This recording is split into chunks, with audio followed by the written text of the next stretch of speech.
It's only been a week and the race for the presidency has already completely shifted, with a lot of energy being generated among the Democratic Party, and some new polling out goes to show that there may be something here.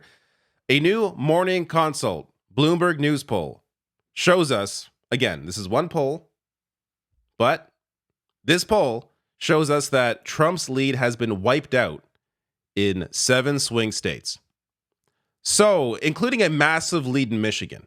So, Josh Wingrove from Bloomberg shared this. I'll link to the Bloomberg link below as well, though it is paywalled.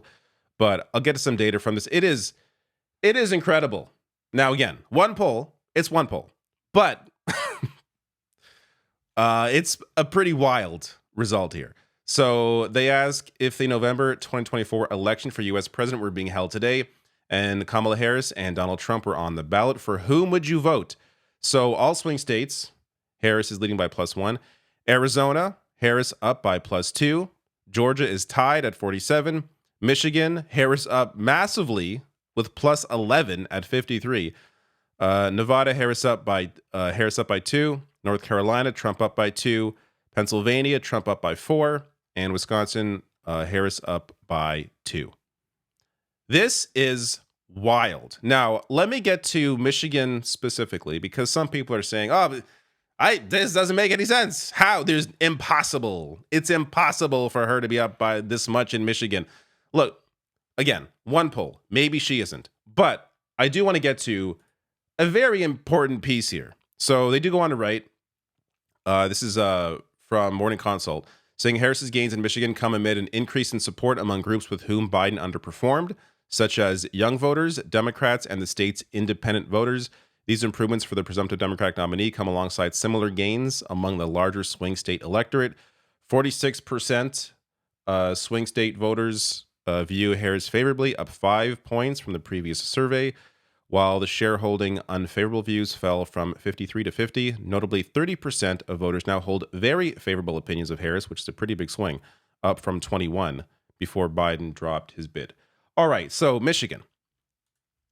It's important to remember just how critical Michigan has been of Joe Biden for good reason. This is one example, but there are many articles about this.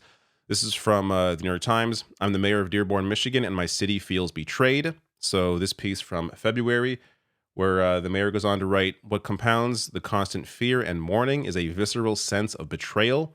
In the past 3 federal elections, Arab American voters in Michigan have become a crucial and dependable voting bloc for the Democratic Party, and we were part of the wave that delivered for Joe Biden 4 years ago. But this fact seems long forgotten by our candidate as he calls for our votes once more, while at the same time selling the very bombs that Benjamin Netanyahu's military is dropping on our family and friends.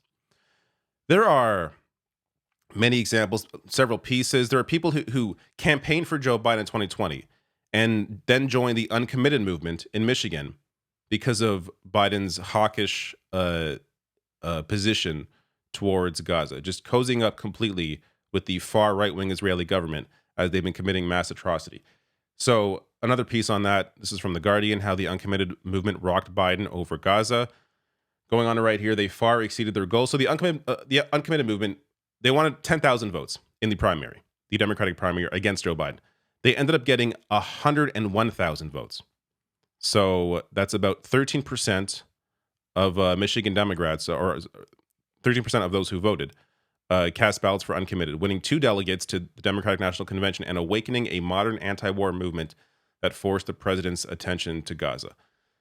This is a massive piece. If there's going to be gains in Michigan, and it appears there are going to be gains in Michigan, this, of course, has something to do with it. So anyone shocked to see this increase? Look, I get it. It's wild to see an increase like that in a week. But understand there was a lot of anger towards Joe Biden for people that otherwise would be supporting him. And now that has been wiped away. And we already saw on Friday, Kamala Harris, when she discussed this issue briefly in a speech, she showed a lot more empathy towards Palestinians than Biden has ever. So already we are moving in the right direction. Now, it's not going to be where it needs to be. Also, keep in mind, she is the VP. She can't exactly just change complete policy in contrast to what her president is currently doing. But there is definitely a change in tone there that hopefully signals a deeper change if she comes into power. Now, this also came out of this poll, which I find very interesting and very predictable. It's obvious. There was no enthusiasm for Joe Biden. And now look at the shift here. With Biden making the decision to not run for re-election, does that make you more or less likely to vote in this year's November election? Look at this. Black voters, much more likely. Gen Z voters, much more likely. Hispanic voters, much more likely. All registered voters, much more likely. We're talking almost, so in terms of all voters here, almost half of all voters are at least somewhat more likely to vote because Joe Biden is no longer the candidate. This is what we have been all talking about for so long.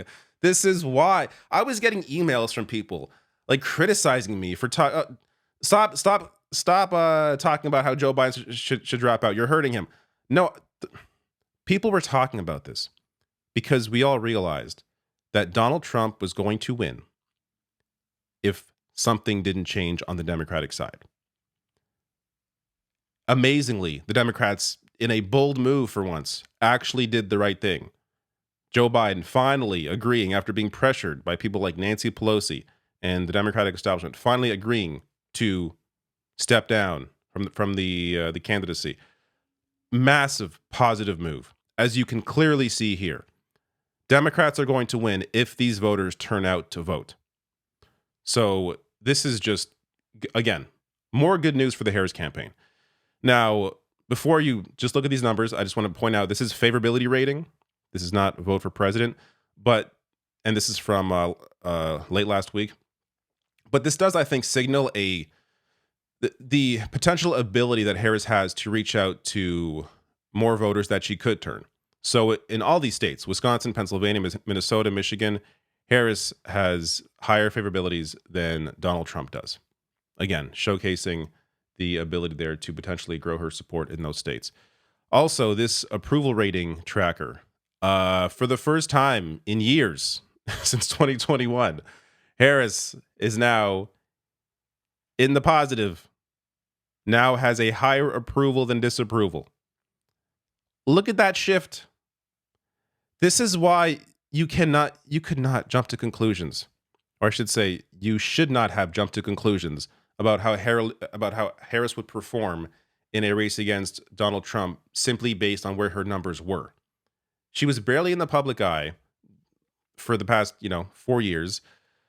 What people remembered about her before she, replaced Biden, is her failed campaign run in 2020 in the primary, where she dropped out even before the first states voted. So that people just didn't have a whole lot to think when it came to Kamala Harris. That has now completely shifted. And a lot of this, I think, as well, is due to the fact that it's enthusiasm that Joe Biden isn't the candidate. It isn't even necessarily about Harris, though I do think Harris is doing a good job campaigning so far. But I think the initial bump here is largely due to the fact that people no longer have to vote for Joe Biden. That is a massive piece of this. Last thing I want to share here, this is the Real Clear Politics poll average, where they take all the polls, and you could see where the gap was between Trump and Biden. So about 3 points up for Trump there. Biden drops out. Already, Harris has closed the gap. So this, when it comes to polling, I feel like national polling is less important simply because that the presidency isn't picked based on the popular vote. But in order to win the Electoral College, Harris will need to outperform Trump here. And I think we're going to begin seeing more and more polling favoring Kamala Harris. Because again, it was about a lack of enthusiasm for Joe Biden. Things are looking very good right now. It is a weekend. It's crazy to think it's only been a week, but it's only been a week. So understand there will be bumps. This is not going to be smooth sailing to the election. She's not going to keep increasing her support until November. I'm sure there will be bumps. I'm sure things will happen. There'll be criticisms. Certain criticisms will hold. Things are going to happen. There's still a few months left, so things will happen. But the overall trend here is positive. It's Democrats, I think, are clearly in a much better position to beat Trump now than they were with Joe Biden at the head of the ticket.